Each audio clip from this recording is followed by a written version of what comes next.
donner la parole à M. Lasserre, parce que la parole est à l'opposition. Donc, je donne la parole à M. Lasserre. Merci, Président.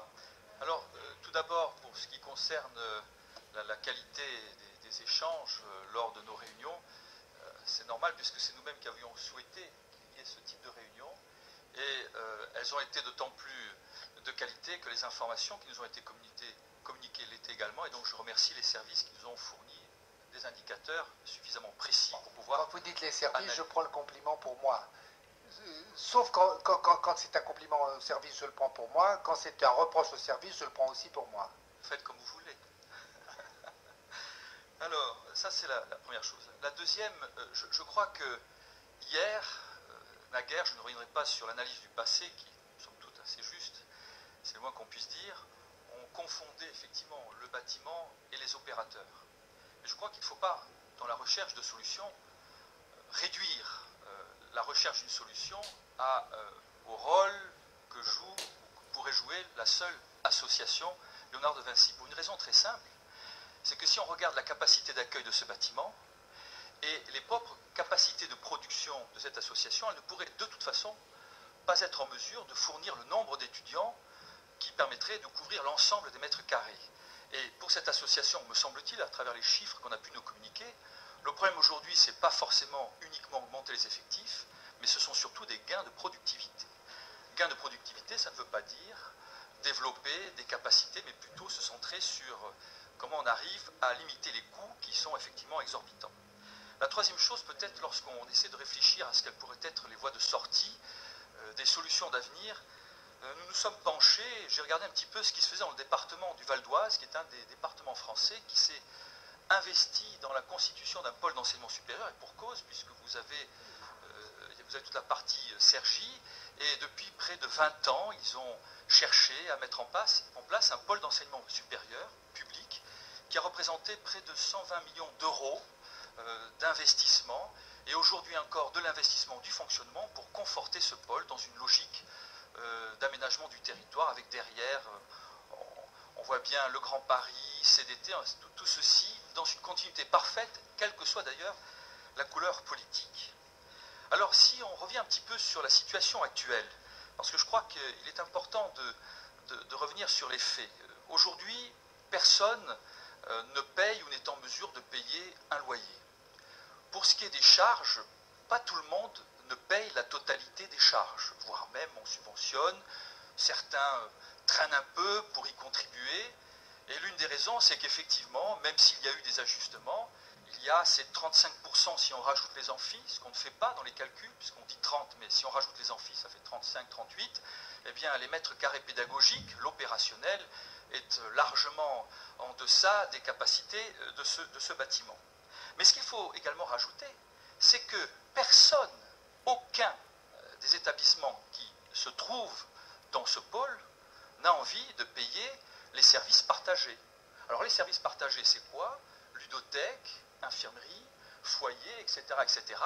ce qui représente des sommes extrêmement importantes qui, jusqu'à présent, étaient plutôt incorporées dans les charges, ce qui n'est pas le cas aujourd'hui. Quand vous posez la question aux universités, elles disent « mais nous avons déjà ces services », et au fond, à partir du moment où elles ne refusent, où elles ne sont pas en mesure, où elles considèrent que ce n'est pas utile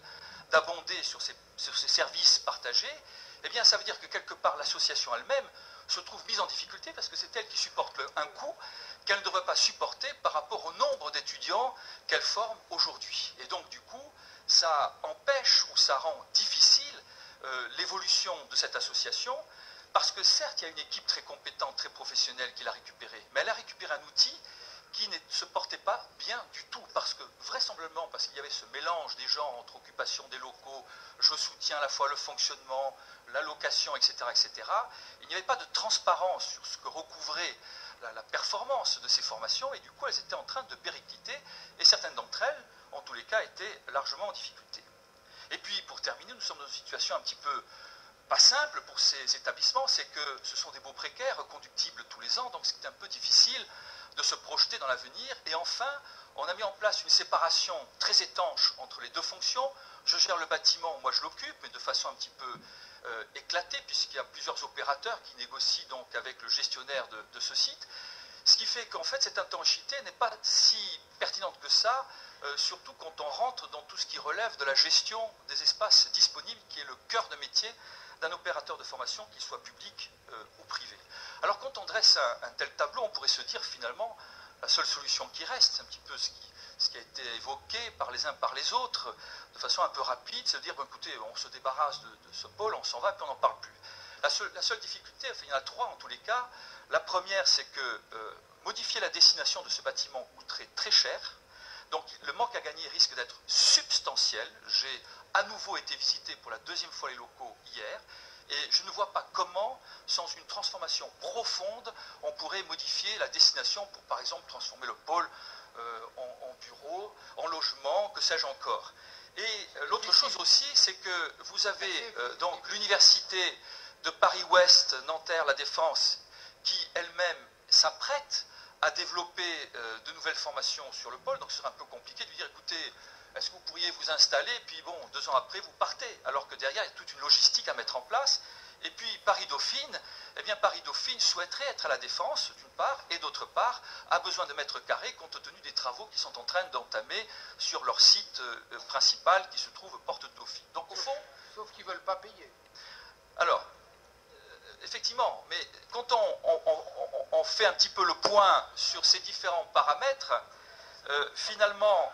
on peut, si vous permettez, donc on peut peut-être travailler sur ce que j'appellerais des scénarios d'avenir, qui seraient le suivant. Tout d'abord, cesser de parler de pôle et parler de campus. Les terminologies sont extrêmement importantes, la façon de concevoir le fonctionnement également. En introduisant le concept de campus, on permettrait à ce moment-là de rendre possible l'élaboration d'un projet académique avec une montée en puissance des 2 universités publiques, en partenariat avec l'association, ce qui permettrait peut-être d'avoir des métissages entre certaines filières qui mériteraient peut-être d'être renforcées grâce à ce partenariat entre les universités publiques et puis finalement une association qui est certes privée mais sous contrat avec le ministère de l'Enseignement supérieur. La troisième chose, pour que ce travail d'élaboration d'un programme, d'un projet académique devrait se traduire par une gouvernance de type différente, la création d'un GIP, quelque chose comme ça, ou assimilable, qui permettrait aux 3 acteurs clés, plus le CFA qui pourrait mutualiser toutes les compétences en termes de gestion de l'apprentissage, parce que ce n'est pas tout à fait la même chose que du temps plein,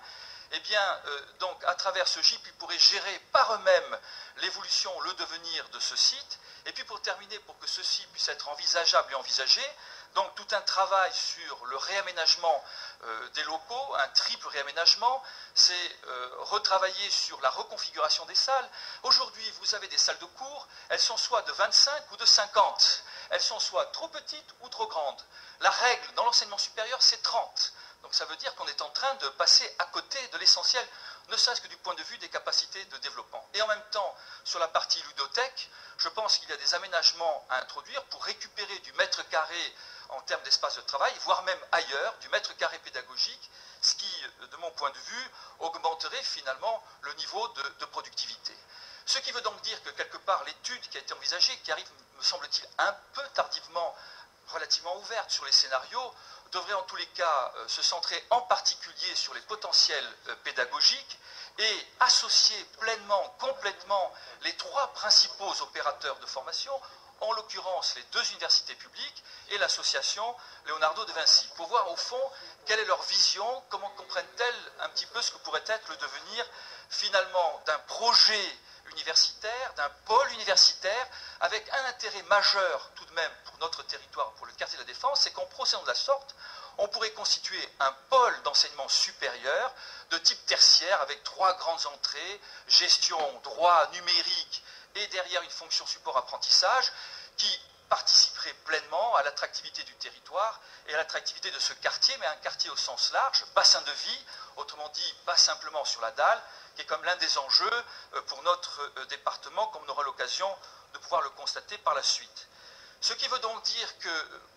une fois que cet exercice est réalisé, ou en parallèle, à ce moment-là, il pourrait y avoir une réflexion sur que seraient les conditions de participation de ces établissements, a priori à terme, une capacité à prendre en charge, en tous les cas, les charges, peut-être pas le loyer, c'est là où il y a des réflexions à mener, et je me demandais si l'une des formules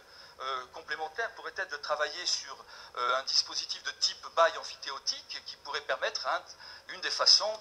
d'approcher cette démarche. Et si d'aventure, une fois que le projet